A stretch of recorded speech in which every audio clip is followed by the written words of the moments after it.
My fiancée laughed and said, "Just so you know, my money's off limits even after marriage." I smiled, then I slid the ring off her finger and walked out of the prenup meeting. A week later she was at my office in tears saying she'd thought I was joking. Hey viewers, real quick. Only 8% of you watching are subscribed and the channel's kind of stuck right now. If you enjoy these stories, hitting that subscribe button would really help us keep going. Thanks. 2 weeks ago I found out exactly how my fiancé viewed our upcoming marriage. Still can't believe how fast everything unraveled, but the warning signs were probably there all along.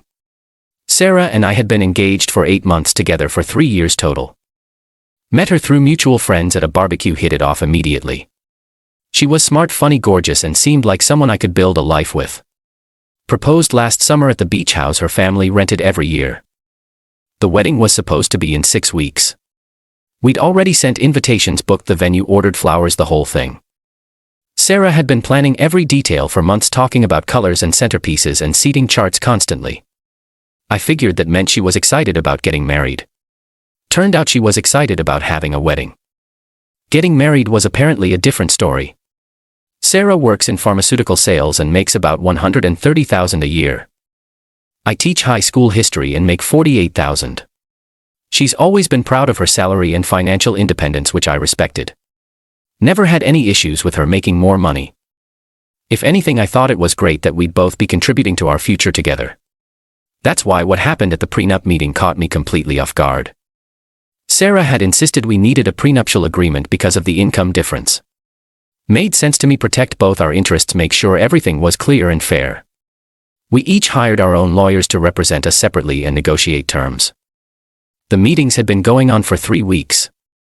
Standard stuff about protecting assets acquired before marriage, how we'd handle joint purchases, what would happen if we ever divorced. Both lawyers were working together to create something fair for both of us. We scheduled what was supposed to be the final signing meeting for last Tuesday afternoon. Sarah's lawyer had incorporated all the agreed upon terms. My lawyer had reviewed everything and given approval.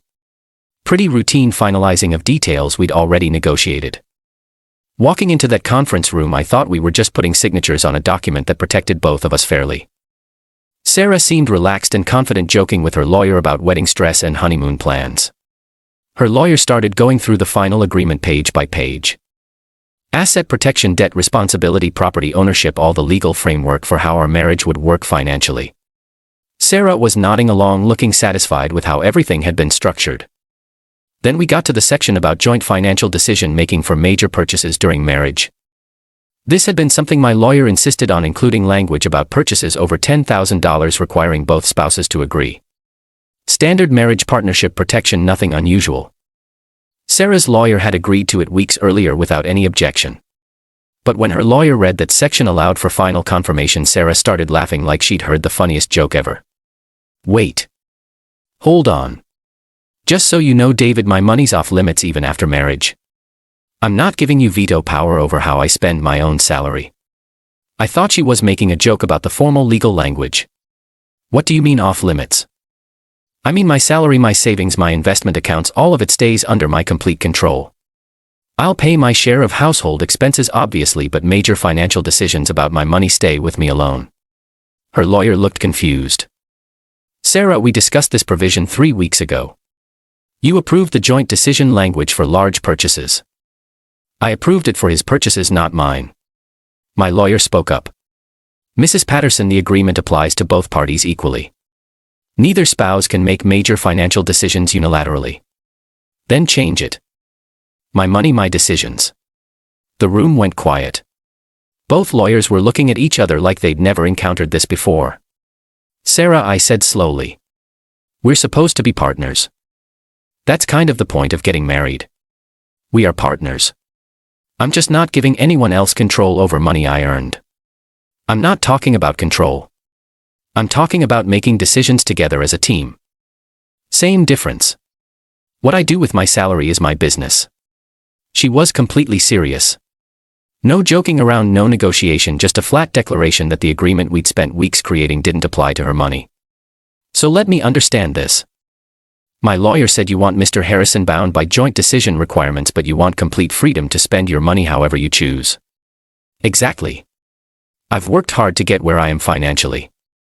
I'm not letting anyone else dictate how I spend what I earn. Sarah, that's not what marriage partnership means. I said that's what this marriage means. Take it or leave it. The room went dead silent. Sarah was staring at me with this challenging expression like she was daring me to object to her terms. Both lawyers were looking uncomfortable with how this was playing out. Take it or leave it. 3 years together, 8 months engaged, 6 weeks before our wedding, and she was giving me an ultimatum about something we'd supposedly already agreed on. I smiled at her. That's an interesting way to look at marriage. I'm glad you understand. I understand perfectly. I reached across the table and gently slid the engagement ring off her finger. Sarah's eyes went wide with shock. What are you doing? Taking your advice. I'm leaving it. David. What are you talking about? I stood up and put the ring in my pocket. If you want complete financial independence from your spouse, you should probably stay unmarried. Makes everything much simpler. You can't be serious. I'm completely serious. You just announced that you want marriage with separate finances and no joint decision making. That's not a marriage. That's an expensive roommate situation. David, sit down. We can modify the agreement. There's nothing to modify. You made your position very clear. Your money is off limits even to your husband. I respect that choice. I didn't mean it like that. You meant it exactly like that. And now you get to keep your money completely separate from anyone else's input. Sarah looked panicked. David, please. Let's just finish the meeting and discuss this privately. The meeting's over for me. You've made it clear what kind of marriage you want, and it's not the kind I'm interested in. Her lawyer finally spoke up. Mr. Harrison, perhaps we should reschedule when everyone's had time to reconsider. I don't need time to reconsider. Sarah was very clear about wanting financial independence even after marriage. She should have that. I walked toward the door. Sarah was still sitting there looking stunned. David, you're being ridiculous. Come back and let's work this out. Work what out? You said take it or leave it. I'm taking your advice. I didn't mean literally leave. When someone gives you an ultimatum about marriage, sometimes they get an answer they weren't expecting. I left the conference room and drove straight home, spent the evening calling vendors about cancellation policies. Since we'd split all the wedding costs $50.50, I could cancel my portions without Sarah's consent. Lost about $8,000 in non-refundable deposits on my half, but that was fine. Sarah called about 2 hours after I got home. David, what did you do today? Started canceling my portion of our wedding expenses. You what? Cancelled my half of the wedding. Since you don't actually want to be married partners, seemed like the logical next step. I do want to be married. I just want to maintain some financial independence. Complete financial independence. Your exact words were that your money is off limits even after marriage. I was being dramatic. We can compromise on this. There's no compromise position between joint decisions and off-limits money, Sarah. Yes. There is. We can set higher thresholds or create exceptions or something. You said take it or leave it. You weren't interested in compromise 30 minutes ago. She kept calling throughout the week. Left voicemails about how I was overreacting, how we could work through this, how she hadn't meant it the way it sounded. But I'd heard exactly what she meant. Sarah wanted the social status and security of marriage without actually being married partners. Word got out pretty quickly about the cancelled wedding. Sarah's friends started calling asking what happened. I told them the truth. Sarah had announced at our prenup signing that her finances would remain off limits even to her husband, and I decided that wasn't the kind of partnership I wanted. Most people were shocked. Apparently Sarah had never mentioned her financial independence philosophy to anyone else either. Her maid of honor called me 3 days after the prenup meeting. David, Sarah's telling everyone you called off the wedding because you wanted control over her money. That's not what happened. I called off the wedding because she announced her money would be off limits to her husband. She said what? Word for word. Her money's off limits even after marriage. Take it or leave it. In front of lawyers. In front of both our lawyers while we were supposed to be signing the final agreement. No wonder you left. I would have done the same thing. By Friday, Sarah's own family was calling to ask what had really happened. Apparently she told them I got gun controlling about her finances. I explained what actually occurred at the prenup signing. Her mom called me Saturday morning. David, I'm so sorry. Sarah never mentioned anything about keeping her money completely separate after marriage. I didn't know about it either until Tuesday. That's not how we raised her to think about marriage partnerships. I know, Mrs. Chen. You guys have always been great examples of teamwork. Is there any way you two can work this out? Not unless Sarah changes her fundamental view of what marriage means. She's been calling us upset all week. I'm sure she has, but she made her position very clear. Her money is off limits even to her husband. The following Tuesday I'm teaching third period when the school secretary comes to my classroom door. She whispers that I have an emergency visitor in the office and need to come immediately. I get to the office and find Sarah sitting in the waiting area looking like she'd been crying for hours, wearing sweatpants and a wrinkled shirt, hair in a messy ponytail, just completely disheveled. David, thank God. We need to talk. Sarah, you can't just show up at my school. This is my workplace. You won't return my calls. This was the only way to reach you. There's nothing to talk about. You made your position clear at the prenup signing. I was wrong. I was scared about losing my independence and I said things I didn't mean. You weren't scared. You were honest, and that honesty showed us we want different things for marriage. I don't want different things. I want a real partnership with you. No. You want the social benefits of marriage while maintaining complete financial control. That's not partnership. David, please. I've been thinking about this all week. I was being selfish and short-sighted. You were being clear about your expectations. Nothing wrong with knowing what you want. There's everything wrong with how I handled it. I love you and I want to marry you and build a life together. You love the idea of being married, but you don't actually want to be married to me.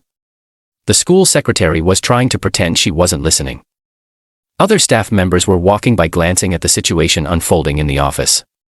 Sarah, this really isn't appropriate. I need to get back to class. Then meet me after school. Please just give me a chance to explain.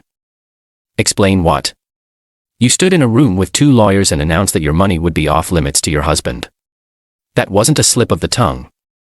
It was a panic reaction. I got scared about giving up control, and now you don't have to give up control to anyone. Problem solved. David, I'm begging you. Please give us another chance. A chance for what? For you to pretend you want financial partnership until after the wedding. To prove that I do want real partnership, I'll sign any agreement you want. Sarah, you revealed your true feelings about marriage. Don't try to take that back now just because you realize the consequences. My true feelings are that I love you and want to be your wife. Your true feelings are that you want to be married while keeping your money completely separate from your husband.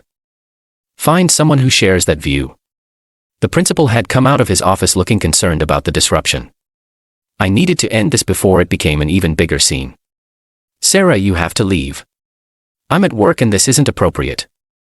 David, please don't throw away 3 years because of one conversation. I'm not throwing away 3 years. I'm avoiding a lifetime of financial conflict with someone who doesn't view marriage the same way I do.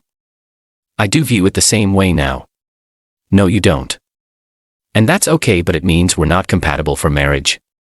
She left crying, but at least she left. I spent the rest of the day fielding questions from colleagues who'd witnessed the scene. Most were supportive once they heard what had actually happened at the prenup meeting. That was a week ago. Sarah's been texting constantly about working things out, but I haven't responded. Her friends keep reaching out asking if I'll reconsider, but my position hasn't changed. If someone tells you their money is off limits even after marriage, believe them the first time. Don't wait around hoping they'll change their mind or that they didn't really mean it. Sarah showed me exactly how she viewed our future marriage. As a social arrangement where she'd maintain complete financial independence while I provided emotional partnership under joint decision restrictions. That's not a marriage. That's an unfair contract. The wedding would have cost us about $24,000 total. I lost about $8,000 in deposits on my half, but $8,000 is a bargain compared to divorcing someone who never intended to be an actual partner. Sarah wanted a marriage where her money stayed off limits to her husband. Now she gets to keep her money completely off limits to everyone.